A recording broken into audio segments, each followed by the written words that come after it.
خوشبختانه در این بخش برنامه حضور مفتی صاحب احسان الله قاسمی، رئیس متعلمین اداره تعلیمات تکنیکی و مسلکی امارت اسلامی را در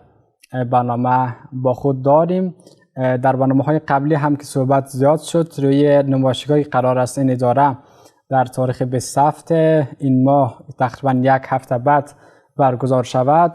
امروز جناب مفتی صاحب بیشتر صحبت خواهیم کرد درباره نمایشگاه، این که هدف نمایشگاه چه هست، هدف این که برگزار میشه و این که تا حال استقبال مردم چگونه بود از این نمایشگاه بیشتر صحبت خواهیم شد. سلام جناب مفتی صاحب، صبح بخیر. علیکم السلام و رحمت الله. بخیر. خب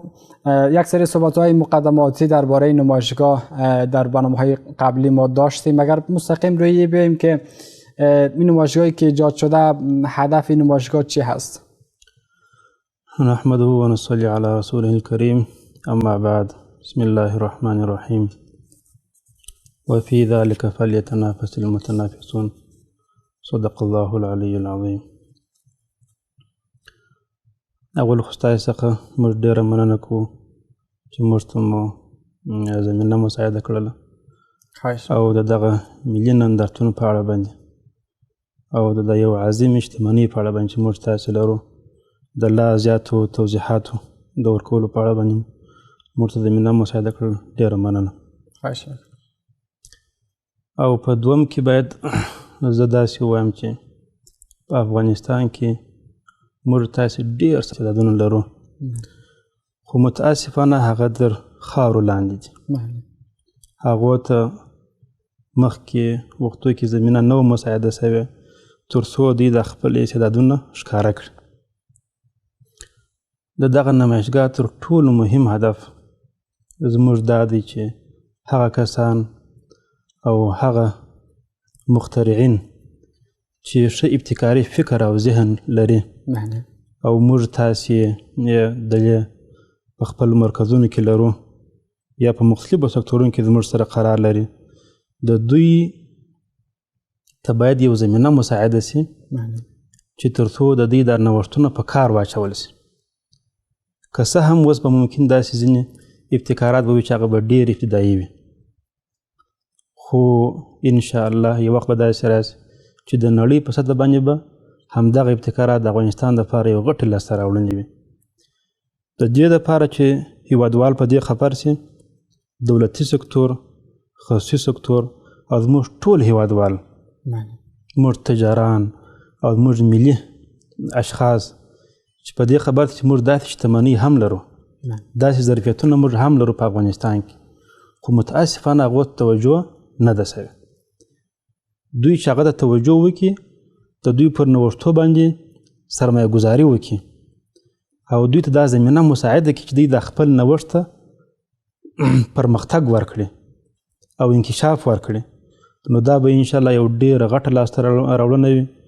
او ډېره د افغانستان د پرمختګ لپاره به دا یو ډېر انشاءالله مهم اقدام وي. لکه څنګه چې موږ په اقتصادي ډګر کې په 2 کالو کې ټوله نړۍ او ټول هیوادوال شاهدان دي، یو ډېر غټ لاسته راوړنې لرو الحمدلله. نو انشاءالله که چیرې د تخنیک په بخش کې هم موږ داسې یو لاسته راوړنې ولرو، انشاءالله دا به زموږ د افغانستان ترقی یو ډېر مهم راز وي که خیر. بله انشاءالله. خب به نظر شما جناب مفتی صاحب برگزاری چنین نمایشگاه ها در شرایط فعلی چقدر نیاز است که یک قسم نمایشگاه ها برای مردم، برای مبتکران و این نوآوران برگزار شود؟ در شرایط فعلی چقدر نیاز است از این نمایشگاه ها؟ په فعلی صورتحال کې او په فعلی اوضاع کې د نمایشګاه ضرورت ځکه زیات دی چې اوس افغانستان الحمدلله پر خپل ځان باندې بسیا دی، حر دی، آزاد دی او مستقل دی. دا چې د نورو امکاناتو سره سره موږ دغه امکانات هم په لار واچوو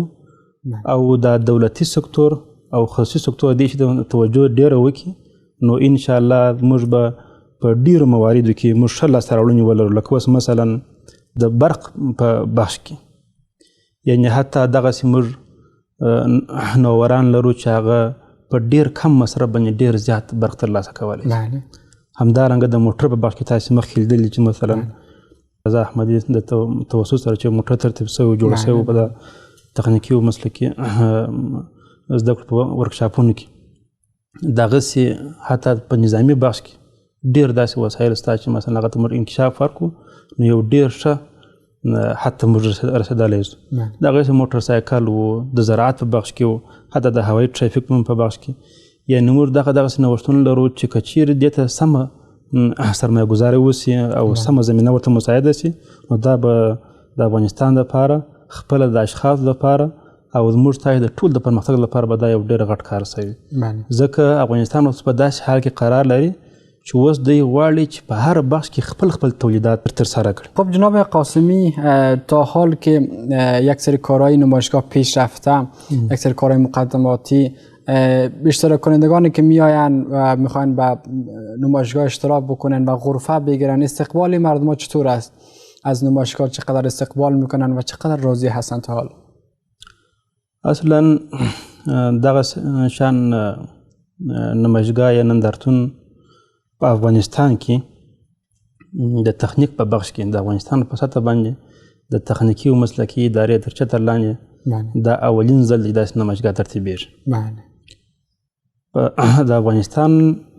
په سطح باندې تر اوسه پورې د تخنیک په بخش کې داسې نمایشګاه ترتیب شوې نه وه چې په هغه کې مختلفو نوع ټول نوآوري او ټول نوښتونه موږ سره ونغاړو.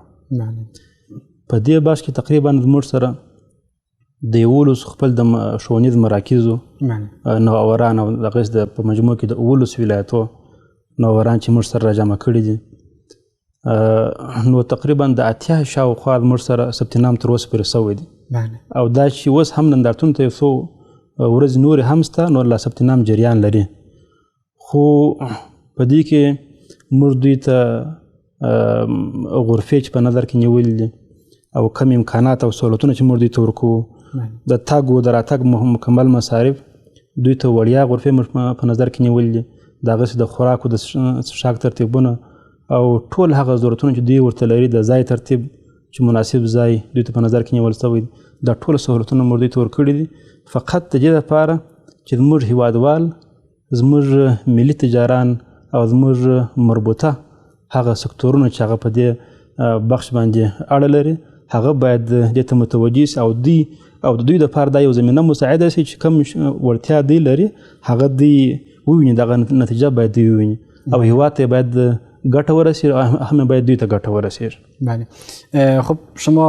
اشاره کردین برای کسانی که در اونجا اشتراک میکنن و به نحو ثبت نام دارن یا غرفه های گرفتن و سهولت های فراهم کردین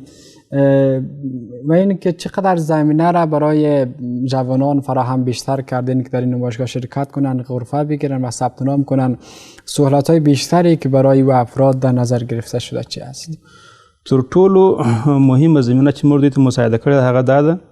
چې دوی د خپل اختراع دوی ته باید یو د اهمیت وړ وګرځېږي. هغه څنګه؟ هغه داسې چې د ادارې د خوا څخه دوی دپاره د نوښت مرکز جوړ شوی دی. د نوښت مرکز کې ته چې دوی کله مراجعه وکړي یا موږ د یو چا اختراع ووینو هغه ځان ته راجلب کړو د نوښت مرکز کې هغه موږ ثبت کړو نو دغه څخه وروسته بیا موږ دوی دپاره زمینه سازي کوو پر دې باندې بیا د سرمایه ګزاري لپاره موږ دې ته زمینه سازي کوو د ځان سره ثبت کوو او داسې مخور اشخاص یا مربوطه سکتورونه چې هغه د دې مربوط وي چې باید په دې باندې سرمایه ګزاري وکړي هغه موږ دې ته هڅوو او د هغو سره خبرې کوو هغه دې ته آماده کوو تر څو په دغه نوښت باندې او دغسې ابتکار باندې دوی باید سرمایه ګزاري وکړي او دا په کار واچوي. یعنې دا تر ټولو مهمه خبره همدا ده ځکه چې موږ تاسې وینو د افغانستان په مختلفو ولایتو کې او په مختلفو انحاو کې داسې کسان شته چې یو ښه فکر ولري یو خلاقه مازغه ولري او